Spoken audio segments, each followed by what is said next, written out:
Meu nome é Jonathan Ribeiro, seja muito bem-vindo ao meu canal se você é novo por aqui. Se não é inscrito, já se inscreve, aperta o botãozinho vermelho aqui embaixo, ativa o sininho para você não perder nenhum conteúdo como esse. Segue a gente lá no LinkedIn, no Instagram, que eu tô sempre postando muito conteúdo bom por lá também, trocando ideia com os alunos que têm dúvida. Bem, a gente troca umas figurinhas aí, um aprende com o outro. Sem muita enrolação, vamos pro tutorial de hoje.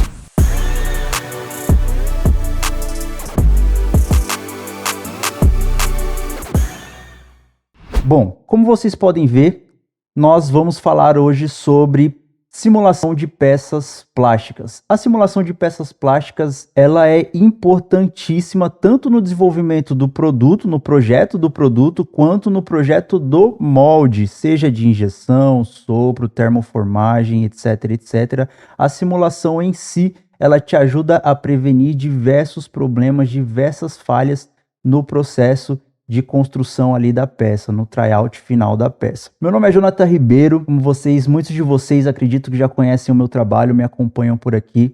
Eu sou especialista em peças plásticas, em projetos de molde, de injeção e sopro. Durante a minha carreira, eu pude experimentar de tudo. Diversos softwares de simulação, tive a experiência de fazer projetos sem a simulação empregada e com a simulação, e eu posso falar assim com propriedade que isso faz muita diferença. Você aplicar a simulação de peças plásticas no seu projeto te evita diversas dores de cabeça lá na frente, tanto no repasse do molde, quanto nas horas homem, hora máquina, que você vai ter que gastar mais, quando no tryout do molde o produto não sai da forma como você queria. A gente vai abordar isso, tá, nessa aula inicial aqui de lançamento do nosso novo curso de simulação de peças plásticas. Quando a gente fala de simulação de peças plásticas, nós temos diversos softwares no mercado e eu coloquei aqui 7 deles, 7 não, né? 6, acabei pulando um número aqui, que são os mais usados no mercado atualmente. Então nós temos o Moldflow da Autodesk.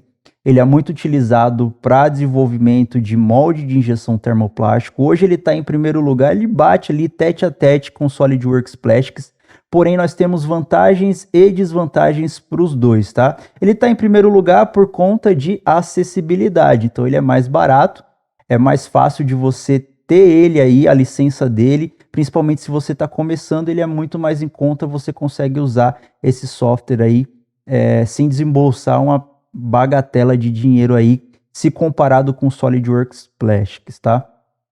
Em relação à funcionalidade, o Moldflow ele é mais barato em termos de licença do que o SolidWorks Plastics, só que mesmo você tendo a licença do Fusion 360, mesmo você pagando ali para usar, você tem o que eles chamam de créditos, né? Então você tem uma quantidade ali que você pode fazer por mês de simulação. Então, se você faz, sei lá, até 8, 10 simulações por mês, bacana. Se você é um cara que trabalha com isso, faz muita simulação mesmo e acabar os seus créditos da nuvem, você precisa pagar ali em dólar por simulação feita, cerca de $20, R$100 ali. Pode ser que não compense visto dessa forma, tá? Ah, professor, mas eu comprei a licença, eu ainda vou ter que pagar? Vai. Então, eles liberam ali uma quantidade. Se você estiver usando o software a versão de estudante ou a versão maker do Fusion 360, você também tem uma quantidade limitada de acesso à simulação, 6, 8, 10. E passou disso, você precisa pagar caso você queira mais créditos para estar fazendo novas simulações. SolidWorks Plastics não, ele é caro, você vai pagar ali cerca de 80, 100 mil reais, vai depender da cotação do dólar. Ele vem junto com o SolidWorks Premium, então o SolidWorks Premium ele vai te dar todas as ferramentas possíveis do SolidWorks Plastics. A partir do momento que você usa a versão standard do SolidWorks, ele não vai te dar todas as ferramentas de simulação possíveis para plástico, mas ele está tete a tete com o Moldflow e, novamente, a diferença é que você não tem crédito, né, ilimitado. Se você quiser fazer 100, 200, 300 simulações por mês, você vai conseguir fazer com SolidWorks Plastics, porque você só paga a licença uma vez ali, não tem essa frescurinha ali de crédito, tá? Mas caso você vai fazer um ou outro estudo ali, talvez o Moldflow ainda seja a melhor opção para você. Nós temos o Moldex 3D. O Moldex 3D ele é bem usado ali, mais usado ali com software da Siemens, da NX. Então esses 3 softwares aqui que eu alenquei aqui, o 1, o 2 e o 3, o Moldflow, Plastics e Moldex, eles são mais usados para injeção plástica, então todas as peças que são injetadas, a galera usa mais esses 3 softwares aqui para estar fazendo a simulação. Aqui era para ser o 4º lugar, mas eu coloquei aqui o número 5 sem querer, não percebi. O Autodesk Helios Compósitos, né? Então ele vai ser usado mais para compósitos. Se você quer trabalhar com materiais compósitos, o que são compósitos, né? São 2 ou mais polímeros ali que são misturados para formar um material com uma característica mecânica mais avançada, mais rígido. Por exemplo, a fibra de carbono. Então a gente tem uma mistura ali de elementos que formam esse material super leve e resistente. Isso é um compósito. Não significa que você não consiga trabalhar com compósitos nos outros, tá? Moldflow, SolidWorks Plastics, Moldex, ele tem uma gama assim enorme de materiais, né? Então ele tem um banco gigantesco de materiais. O SolidWorks Plastics, por exemplo, ele atribuiu mais de 1000 novos materiais na última atualização. Porém, o Helios aqui, o PFA, ele é mais voltado literalmente para compósitos, então pode ser que ele te sirva mais, tá? Nós temos o T-Sim, ele é muito pouco conhecido, mas ele é um software sensacional se você quer ou se você trabalha com termoformagem. Nenhum desses outros aqui que eu citei, 1º, 2º, 3º e 4º lugar, você vai conseguir simular termoformagem, então você precisa de um software específico. E por último, nós temos aqui o Ansys Polyflow. Polyflow você consegue simular sopro, molde de sopro, você consegue simular o Parison descendo, o molde de sopro fechando, o pino inflando ali o Parison até formar o produto. Então eu coloquei aqui 4 softwares aí, 4 opções de softwares para você estar fazendo simulação de injeção termoplástica, um software para termoformagem e um software para sopro. Fica aí ao seu critério escolher qual que é o melhor para você de acordo com o seu ramo de atuação, tá? Todos são softwares excelentes. E a partir do momento que você entende a base, você entende a premissa por trás, o software é o de menos. É só você entender a interface mesmo. Mas, por mais que você entenda, que você conheça a interface, se você não souber os parâmetros que você tem que setar, você não vai conseguir fazer nada. Então, a base ali, o que está por trás é o que interessa. O software, tanto faz, tá? E vai da sua escolha qual que é o melhor para você. Então, você vai me perguntar assim, pô, professor, tem tantos softwares, por que você escolheu o SolidWorks Plastics? Aqui estão alguns pontos que eu destaquei do porquê eu uso o SolidWorks Plastics. Primeiro, porque ele é integrado com o SolidWorks e para quem me segue, quem acompanha o meu trabalho, quem é aluno, quem é cliente, sabe que o meu software principal de trabalho é o SolidWorks. SolidWorks Plastics, por estar integrado com o SolidWorks, isso facilita demais a minha vida. Por quê? Porque qualquer modificação que eu precise fazer no 3D, eu já consigo recalcular a simulação assim, ó, num estralar de dedos, tá? É muito rápido, é muito intuitivo, é muito fácil e, novamente, eu tenho uma gama infinita de materiais e eu tenho uma praticidade enorme. Então, eu coloquei aqui, ó, ele é integrado com o SolidWorks, ele é muito fácil, O terceiro ponto que eu coloquei é que ele está em português. Nem todos esses softwares que eu citei aqui têm a opção de você trabalhar com a simulação em português. Às vezes o software em si de modelagem está em português, mas a parte de simulação é em inglês. E o SolidWorks Plastics está em português, isso é sensacional. Por quê? Porque você consegue ler todos os feedbacks dele ali para você. Ele vai falar, olha, dá para você diminuir a parede do produto, para você ganhar tempo no processo de injeção, dá para você colocar uma nervura aqui, outra ali, vai evitar empenamento, dá para você melhorar a refrigeração aqui tá ruim, você consegue ler isso em português. Ele te dá essa resposta em português e a compreensão é muito melhor e a tradução é sensacional, tá? Não vai ter nada muito confuso ali para te atrapalhar. O banco de materiais é enorme, o software é intuitivo, muito fácil de usar, muito fácil mesmo, e a leitura dos resultados, então, nem se fala. Onde usar a simulação dentro da cadeia de construção do molde? Então vamos lá. Hoje nós temos um processo construtivo que eu chamei de comum. É o processo que, 90% das empresas usam. Estou falando de empresa aí de pequeno e médio porte, tá? Empresa de grande porte, os caras seguem ali o processo construtivo mais avançado, que é o correto, que eu vou mostrar para vocês já já. Então, o processo construtivo comum, que é o que eu vejo, tá? Eu vejo nas empresas para quem eu presto serviço, como que eles trabalham, se dá da seguinte forma aqui, ó. Então nós temos aqui o design do produto. Muitas vezes as empresas pulam a etapa de validação, que seria ali um mockup, um molde piloto. Hoje em dia nós temos a impressão 3D para nos ajudar a validar o produto. A maioria das empresas já fazem o 3D, mostra para o cliente ali na tela do computador, o cliente muitas vezes nem viu um 3D, aprova, é isso mesmo, vai de aparência. Aí já parte direto para o projeto do molde, usinagem, montagem, tryout, e aqui no final, né, o produto final é uma incógnita. Será que a gente vai ter realmente o que a gente modelou no começo? O produto ele vai sair exatamente da forma que a gente fez? Ah, se tiver tido uma usinagem perfeita, um processo de tryout bacana ali, a máquina bem setadinha, óbvio que vai sair. Será? É o que a gente vai ver agora. Sendo assim, o resultado do projeto sem simulação pode ser um desses aqui, ou todos eles de uma vez só, tá? Quando a gente não faz a simulação, um dos mais comuns problemas que a gente tem é o reshoot. E o reshoot, ele acontece por quê? Porque no desenvolvimento do produto, a gente não fez uma simulação, muitas vezes o profissional está começando, ali ele não tem muita noção da estrutura que um produto de peça plástica ele precisa ter, ou seja, quando a gente está desenvolvendo um produto, a gente tenta manter a mesma espessura de parede, ou seja, uma parede constante para todo o produto. Então, se a gente começar ali, a gente aplicar uma parede de 1.2, a gente tenta usar 1.2 para tudo. Porém, nesse caso aqui dessa presilha que eu coloquei aqui, vocês veem que nesse exato ponto aqui de cima, nós temos aqui uma área onde ela fez aqui um caimento, né? Que é o que a gente chama de reshoot.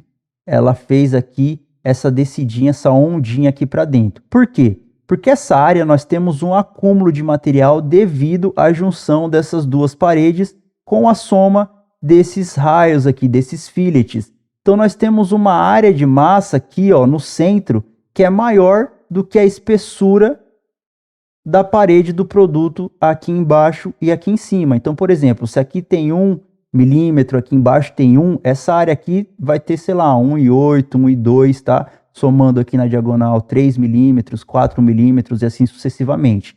Esses pontos onde nós temos variação de espessura e acúmulo de massa, ele vai resfriar de forma diferente. Esse resfriamento de forma diferente, por ter mais massa, e essa massa ter o seu núcleo mais aquecido, ele vai contrair mais do que o restante do produto. E aí acontece isso que a gente chama de reshoot. Qual a forma de resolver isso? A forma de resolver isso, a primeira, é melhorando o produto. Então aqui, por exemplo, a gente poderia fazer aqui um rebaixo, fazer um alívio de massa. Se não puder fazer um alívio de massa, a gente pode acertar isso no molde, no processo do molde, como? Aumentando o tempo de recalque. A depender do tipo do polímero, se ele é amorfo ou semicristalino, você vai ter que jogar ali de 70% a 80% do tempo de injeção em cima do recalque. Para quê? Para evitar que o material volte. Ou seja, a máquina vai continuar empurrando o material para dentro da cavidade até o material se solidificar por completo, para a gente tentar evitar ao máximo o reshoot quando a gente não consegue, por exemplo, mexer mais na estrutura do produto. Então nós temos duas saídas aqui. A primeira é mexer no design da peça. Então a gente vai mexer no design da peça para evitar essas áreas onde a gente tem um acúmulo maior de massa. Isso vai evitar que o reshoot aconteça porque a gente acertou o design do produto. E a segunda etapa é o processo de injeção, aumentar o tempo de recalque, a depender do tipo do polímero. Se ele é amorfo ou semicristalino, a gente vai ter que jogar ali de 70% a 80% do tempo de injeção para que a máquina continue empurrando o plástico para dentro da cavidade até ele se solidificar por completo.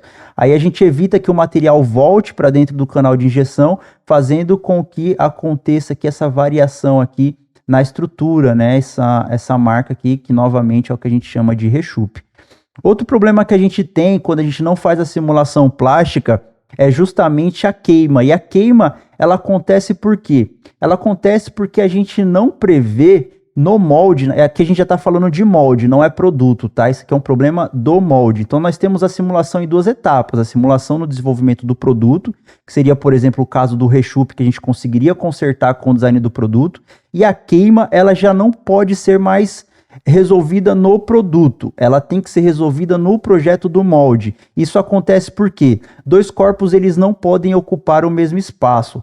A partir do momento que o molde fecha, a gente tem o que dentro da cavidade? Você respondeu nada, você está errado. A gente tem ar quente dentro da cavidade. E a partir do momento que o canhão da injetora começa a empurrar plástico para dentro da cavidade, esse ar ele precisa sair.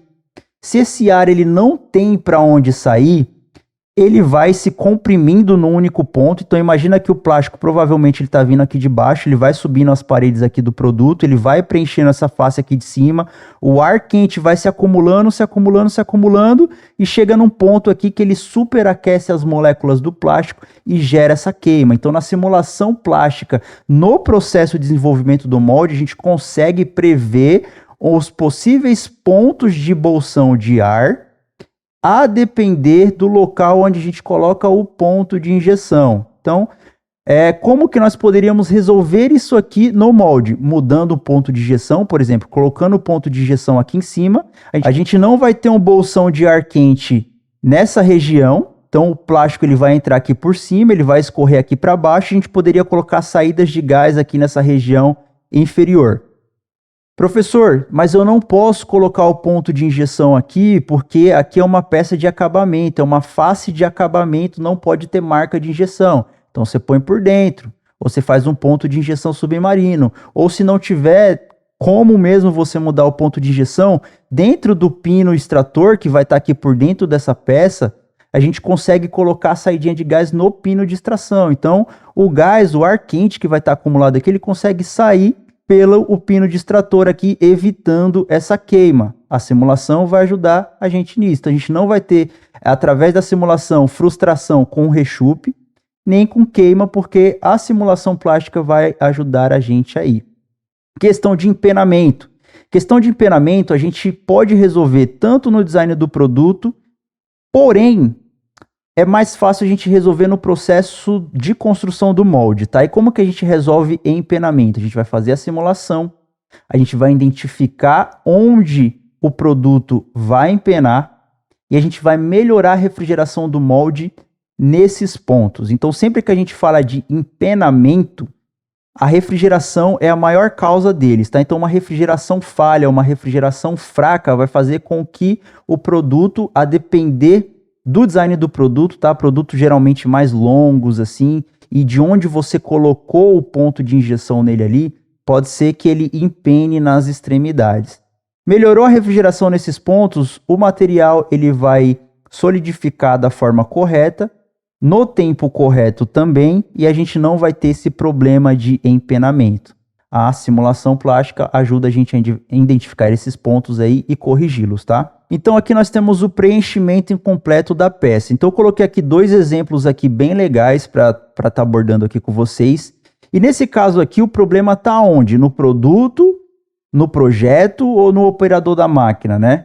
Então a gente precisa também conversar sobre isso, não sejamos negligentes, né? Muitas vezes a gente faz um projeto completinho ali com simulação, o design do produto está perfeito, o projeto do molde está perfeito, mas cai na mão de um profissional que está começando ali, que não sabe regular a injetora direito, setar a temperatura, recalque, etc, etc.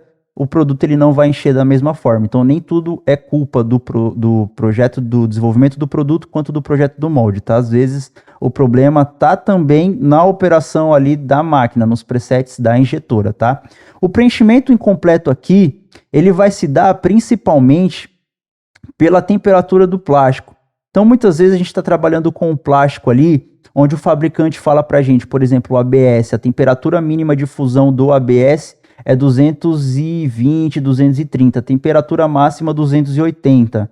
Se você passar de 280 graus, você começa a queimar o plástico, literalmente queimar, ele vai virar carvão, vai virar cinza, tá?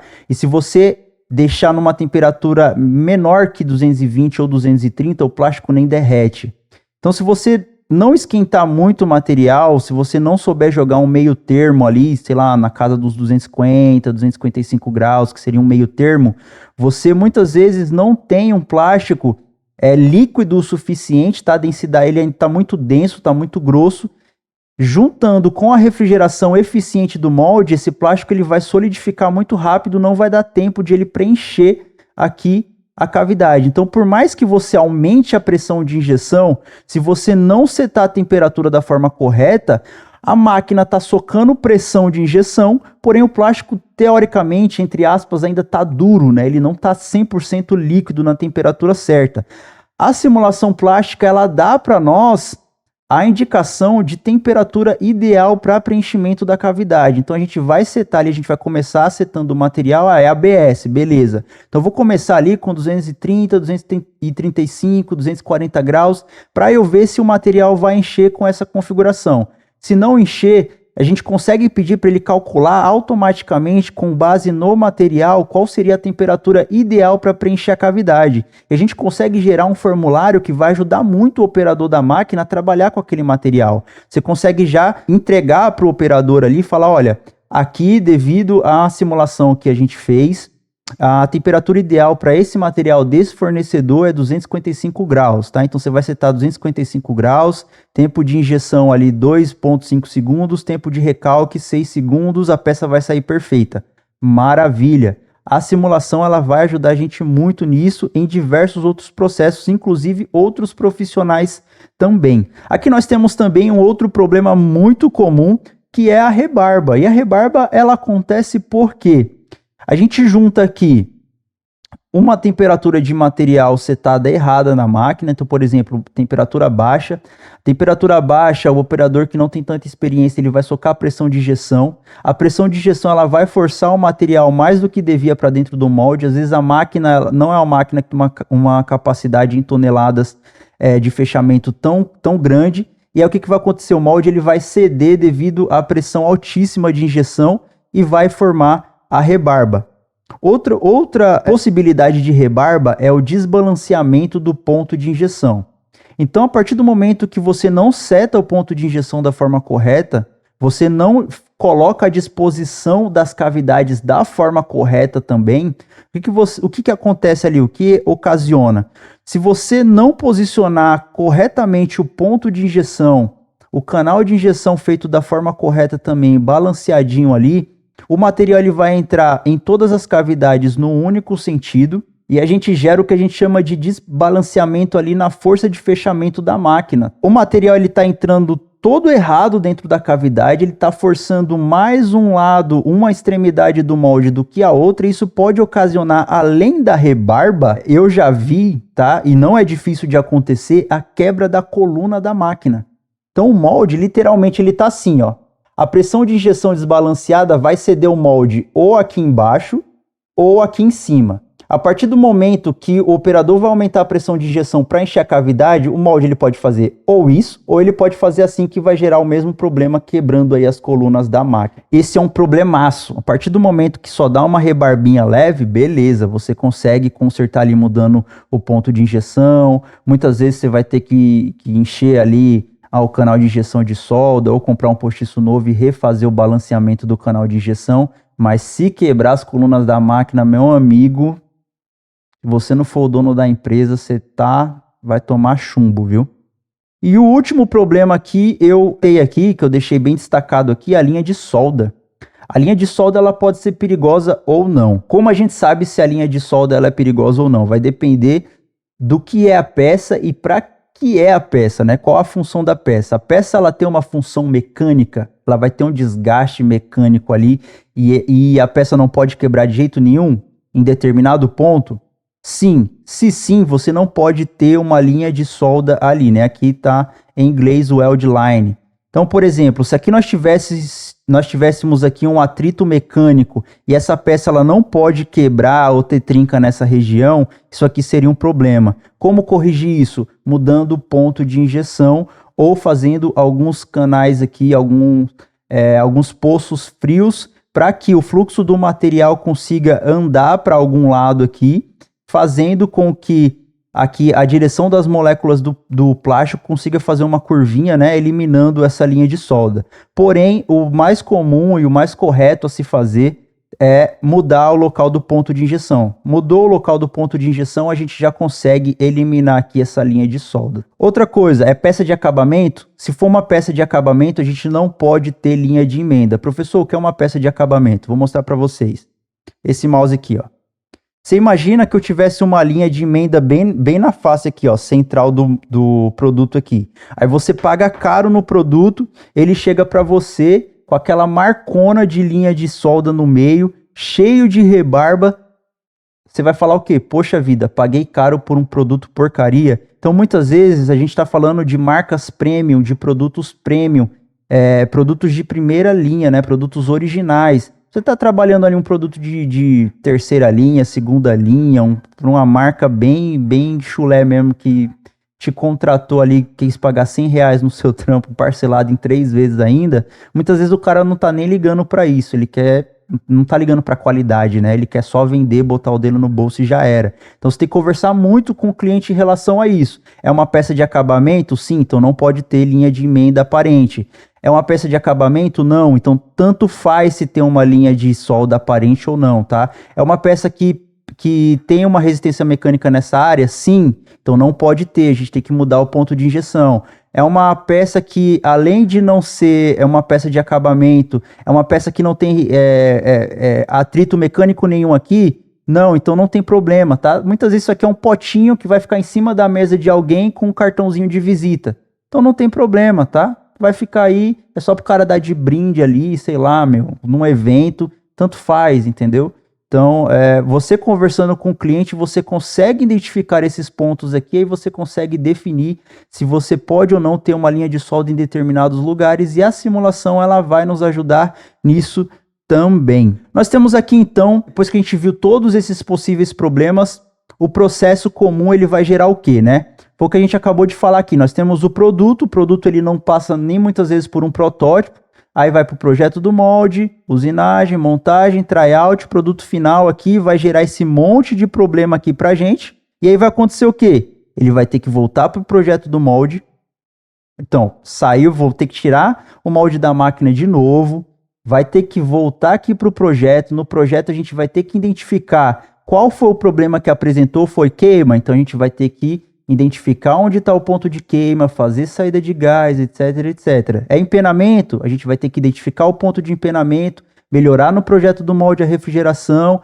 e assim sucessivamente, tá? Depois que a gente refaz o projeto, a gente tem que refazer a usinagem, tem que remontar o molde, tem que fazer um tryout novamente, tem que pedir a Deus para que dê tudo certo no final. Olha só o tanto de processo que você tem que refazer quando você não usa a simulação nos seus projetos. Você aí vai ter, então, um desgaste muito grande de tempo e custo. Você vai perder muito dinheiro nesse processo, tá?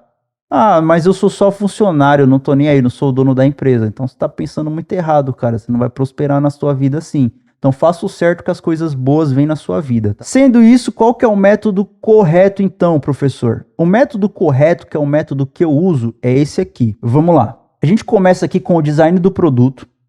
Fez o produto, a gente vai fazer a simulação do produto. Então, quando a gente faz a simulação do produto aqui, a gente vai considerar já o material, o polímero que o cliente vai usar, se é ABS, se é PP, se é algum tipo de compósito, etc, etc. A gente vai aplicar alguns pontos diferentes aqui de entrada do material para a gente ver como que esse polímero vai se comportar dentro da cavidade, a depender da estrutura do produto que a gente fez. E essa simulação, ela já vai dar todos aqueles pontos ali para a gente. Ela já vai mostrar onde tem saída de gás, ela já vai mostrar a área de empenamento, ela já vai mostrar a linha de emenda, ela já vai mostrar a área de rechupe, que é muito importante para você acertar ali a espessura das paredes, etc, etc. Então, com a simulação, você vai ter duas respostas aqui, né? Uma pergunta e 2 respostas. O produto foi aprovado na simulação de acordo com as características do material e o ponto de injeção que eu apliquei aqui. Aí você vai responder não. Se o produto não foi aprovado, se ele tem rechupe, se ele está tendo algum tipo de empenamento ali de acordo com a posição do ponto de injeção, etc, etc, você volta para o design do produto, refaz todo o design aqui, tá? Você vai melhorar os pontos de rechupe, vai melhorar as paredes, se tiver empenamento você pode fazer algum reforço estrutural ali com nervura, e aí você vai voltar e fazer uma nova simulação.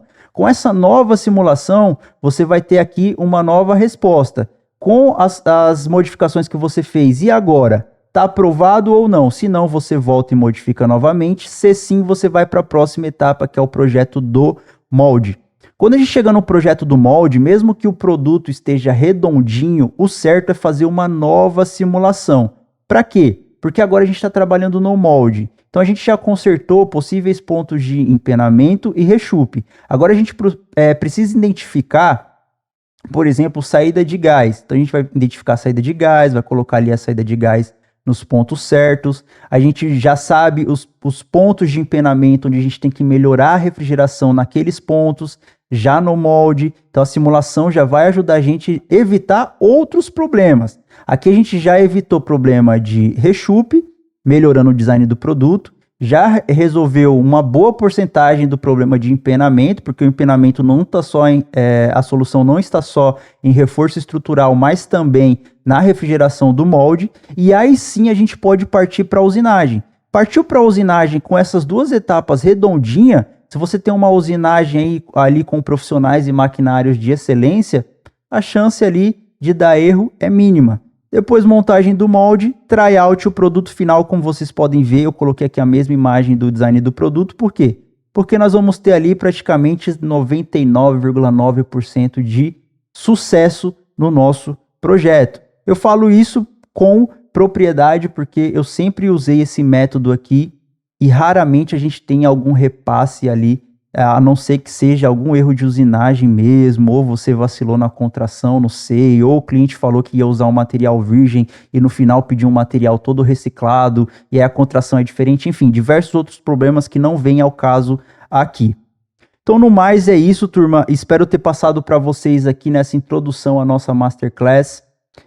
Agradeço a todos vocês que assistiram, que ficaram aqui até o final. Se você ficou até aqui é porque você realmente quer entrar nesse universo, você quer dominar a simulação plástica. Em mais de 10 anos ali, quase 15 anos que eu atuo na área, eu conheço ali, contado nos dedos de uma mão, quantos profissionais realmente entendem sobre simulação de peças plásticas. Eu já trabalhei para muitas empresas grandes, tá? Em vários lugares do mundo e, as empresas realmente procuram profissionais que entendem disso, porque isso facilita muito o processo e diminui muito o custo. Ou seja, se há uma escassez muito grande de profissional e você sabe fazer isso, você tem ali o martelo na mão para pedir o quanto você quiser para fazer projetos e não só desenvolvimento de produto, projeto de molde, mas também a simulação ali, você tá com a faca e o queijo na mão. Lembrando que o curso já está disponível à pré-venda, o link vai estar aqui embaixo na descrição para você acessar com 50% de desconto por tempo limitado ou até as vagas se esgotarem. Deixa aquele like, compartilha com os amigos, ativa o sininho, o link para nossas redes sociais vai estar aparecendo aqui na tela final, o QR Code, é só apontar a tela do celular e seguir a gente lá no LinkedIn e no Instagram. Valeu, tamo junto, te vejo no curso. Tchau, tchau.